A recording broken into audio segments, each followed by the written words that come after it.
मारकाट मची हुई थी, हजारों लाखों लोग मारे जा रहे थे। हो रहा था कि नहीं हो रहा था?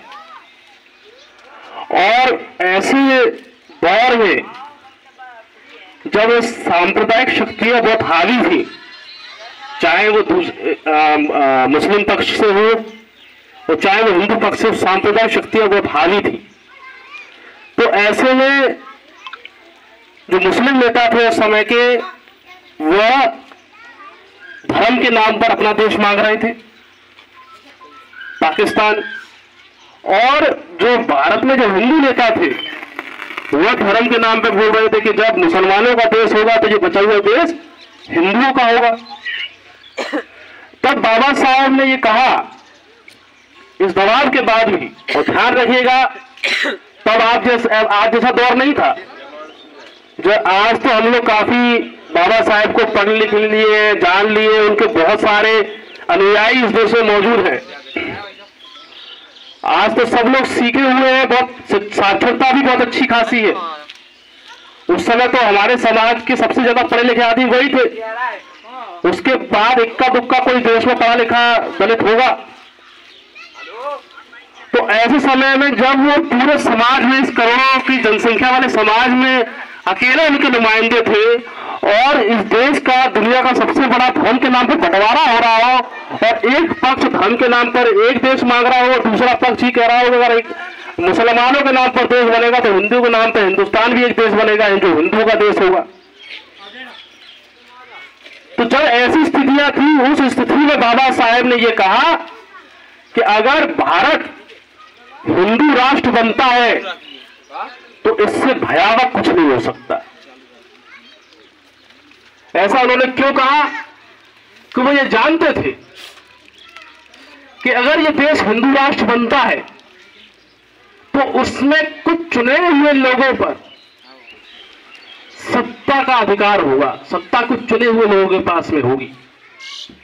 और ये बाकी के जो हिंदू हैं, जो कि निचली जातियों के हिंदू हैं, जैसे एक सेना का सेनापति होता है, सेना होती है उसमें सेनापति होता है, घुड़सवार होते हैं, और एक सेना होती है जो पैदल मार्च करती है। तो बोले इस हिंदुओं की सेना में जो दलितों की, पिछड़ों की जो भागीदारी होगी वो केवल एक पैदल सैनिक की बात होगी। जो अगड़ी जातियां होंगी वो राज करेंगी, और राज करने के लिए उनको प्रजा चाहिए। तो ये प्रजा का काम कौन करेगा? बोले ये दलित पिछड़े जो होंगे, जो आदिवासी होंगे, ये प्रजा का काम करेंगे।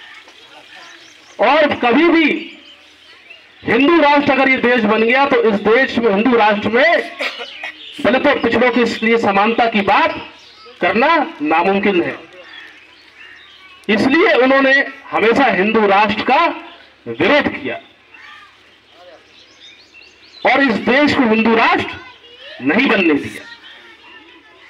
उन्होंने इस देश को सिद्धांत दिया कि समता मूलक समाज बनाना है। इस देश को मानवतावादी संविधान दिया और इस देश को सांप्रदायिकता से बचाया। एक धर्मनिरपेक्ष, पंथ निरपेक्ष राष्ट्र की स्थापना की और उस धर्मनिरपेक्ष, पंथ निरपेक्ष राष्ट्र की स्थापना करने का और ऐसा मजबूत संविधान देने की बदौलत यह है कि हमने इस साल अपने देश का 75वां आजादी का दिवस मनाया है। ये सब बाबा साहेब की देन है। आज आप देख रहे हो कि सांप्रदायिक शक्तियां हावी है। हाँ माता जी।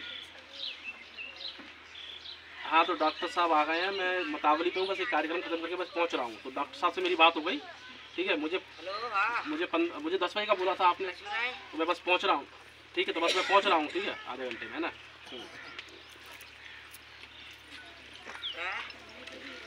तो आज फिर से पुनः सांप्रदायिक शक्तियां, सांप्रदायिक ताकतें इस देश में राज कर रही हैं और वो पुनः चाहती हैं कि इस देश का जो संविधान है उसको बदल दिया जाए।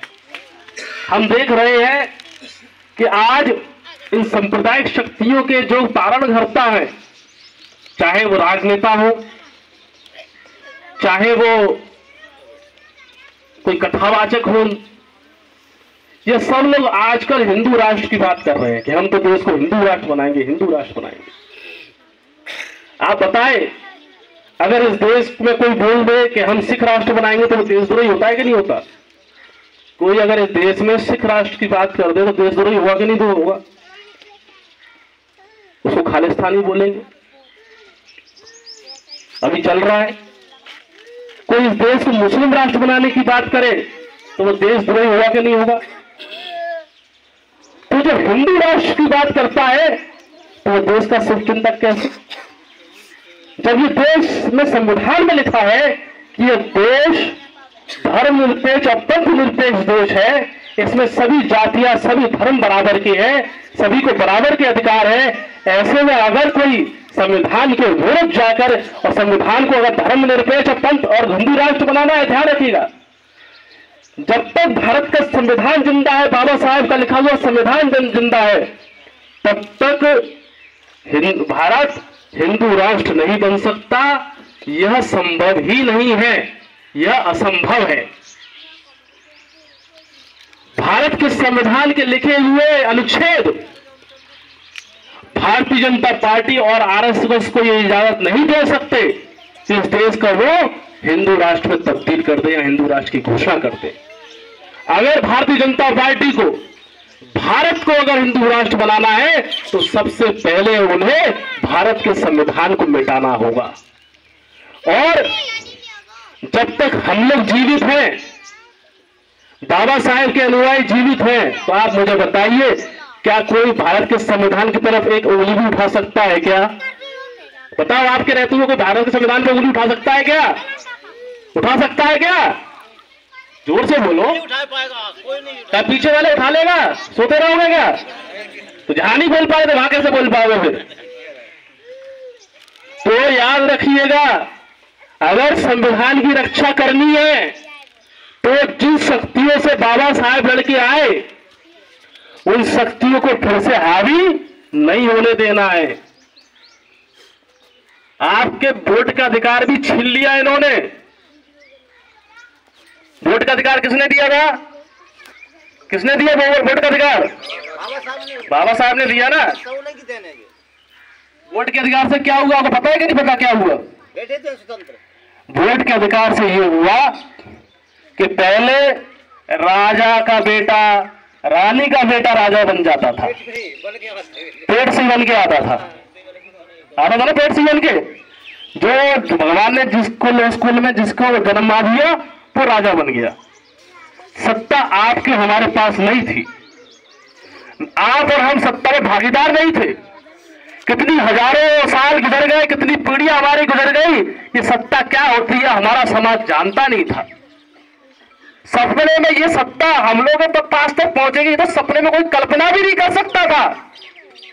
आज से 100 साल पहले अपने पूर्वजों से बोल दो कि इस देश की सत्ता को हम बनाएंगे, इस देश की सत्ता को हम बदलेंगे, तो वो हम पे हंसता जितना पकड़ा गया है, ये तो पागल हो गया तो कहता नहीं कहता। लेकिन इस व्यक्ति ने उस असंभव को संभव बनाया। आज हम लोग जीते जागते बैठे।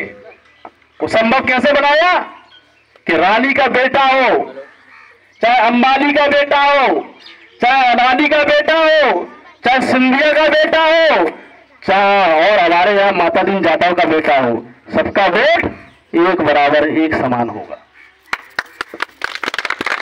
छोटी ताकत है क्या? जिस देश में हजारों साल से सत्ता हम लोग के दरवाजे के सामने से नहीं गुजरी। एक व्यक्ति हमारे जीवन में आता है, धरती पे अवतरित होता है, जन्म लेता है, और वो दीन दुखियारी जनता जो हजारों साल से दबी कुचली थी, सत्ता को उसके घर तक पहुंचा देता है, शिक्षा को उसके घर तक पहुंचा देता है। ऐसा महान पुरुष हमारे लिए किसी भगवान से कम नहीं हो सकता। उस महान पुरुष ने सत्ता हमारे हाथ तक पहुंचाई, हमें वोट का अधिकार दिलाया। और अभी देखो क्या चल रहा है। अभी इससे पहले ये बताओ 2018 में कौन की सरकार बनी थी मध्य प्रदेश में? किसने बनाई थी वो सरकार? जनता ने बनाई थी ना। बनाई थी कि नहीं बनाई थी? जनता ने वोट से बनाई थी ना। फिर देखो नोट चले द्वारा मतदान भी नहीं हुआ और सरकार बदल गई। नहीं बदल गई। आपने जो वोट डाला कांग्रेस को जीत के आई और कांग्रेस की सरकार बनी, फिर आपने दोबारा भाजपा के लिए वोट डाला क्या? वोटिंग हुई क्या अभी तक? तो फिर भाजपा वाले सत्ता में कैसे आ गए? यानी कहीं ना कहीं नोटों से वोट को हरा दिया गया। नोट चला, वोट नहीं चला। क्या चला? नोट चला, वोट नहीं चला। अब जी बताओ, अगर नोट चलेगा और वोट नहीं चलेगा तो फिर वोट किस कीमत का रह जाएगा? वोट की कोई कीमत रह जाएगी क्या?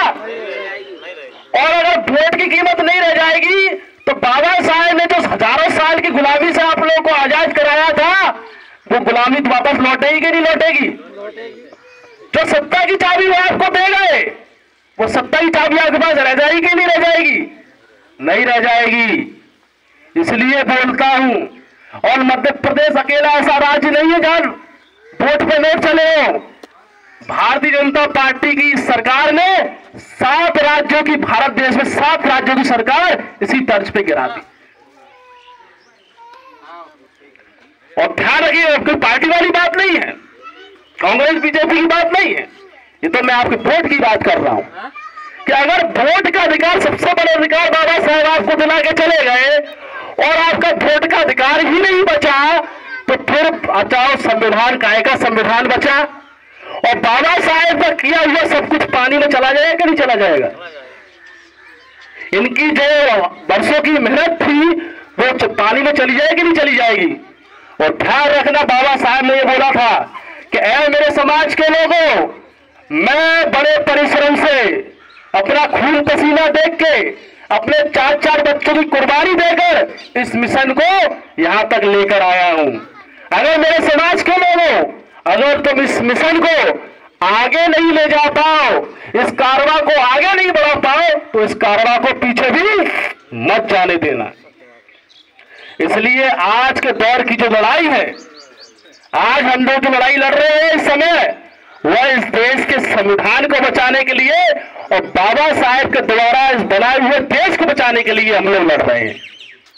ये लोग चाहते हैं, भारतीय जनता पार्टी और आरएसएस वाले, कि ये पहले का जो विधान चलता था, पहले जो संहिता चलती थी, संविधान समाप्त हो जाए और जो पुराना कानून है, जो पुराना समय है, वो लौट कर आ जाए। और अगर वो समय लौट के आ जाएगा तो वो ज्यादा समय नहीं लगेंगे कि बाबा साहेब को भी वो इस देश से मिटा दे, उनको भुलवा दे। इसलिए हमें ये होने नहीं देना है। वो लोग कहते हैं कि हमारे लोग तो बेचारे गरीब हैं, भोले भाले हैं, अनपढ़ है, उनके वोट को तो हम नोट से खरीद लेंगे। इसलिए मैं आपसे पुनः यहां बोलने आया हूं मतियावली में कि कुछ भी हो जाए, चाहे वो आपको पैसा दे, चाहे मुर्गा दे, चाहे शराब दे, आप अपने वोट को बिकने मत देना। और इस बार ऐसी सत्ता से, इतने वोटों से दूसरी पार्टी को जिताना और भारतीय जनता पार्टी को इतनी बुरी तरीके से हराना कि उनका नोट भी दोबारा चल नहीं पाए। ठीक है, मेरी बात समझ में आई कछु? ठीक है, आप लोगों ने मुझे बुलाया, मेरे पास समय की थोड़ा अभाव है, वरना मैं आपको और समय देता। अगली बार पुनः फिर आपके बीच में आऊंगा। आप सब लोगों ने सुना, बहुत बहुत धन्यवाद। जय भीम, जय भारत।